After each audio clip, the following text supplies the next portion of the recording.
ছেলেদের জীবন যতটা সহজ মনে হয়, বাস্তবতা ঠিক ততটাই কঠিন। সবার চোখে একটা ছেলে যতটা স্বাধীন, বাস্তবে একটা বয়সের পর সে ঠিক ততটাই পরাধীন।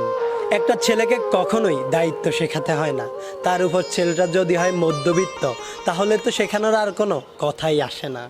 বাবার পরে যখন সংসারের হালটা ধরতে হয়, তখনই দায়িত্ব নামক শব্দটা আপনা আপনি তার মাথার মধ্যে ঢুকে যায়, আর তখনই সবচাইতে চঞ্চল ছেলেটাও একেবারে শান্ত হয়ে যায়। যেই ছেলেটা আগে মা বাবার কাছে আবদার করত, সেই ছেলেটাই আজ সবার আবদার পূরণ করতে শিরোধার্য।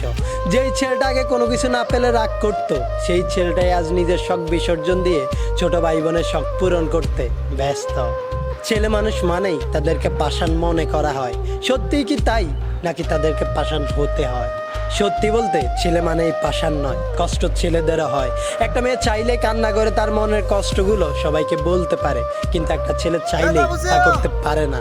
কেননা ছোটবেলা থেকেই ছেলেদেরকে শিখিয়ে দেওয়া হয়, তুমি ছেলে, কান্না তোমাকে মানায় না। আর এই একটি কথায় তাকে হাজারো কষ্ট বুকে চেপে নিয়ে হাসি মুখে প্রতিনিয়ত সবকিছু মেনে নিতে হয়। ছেলে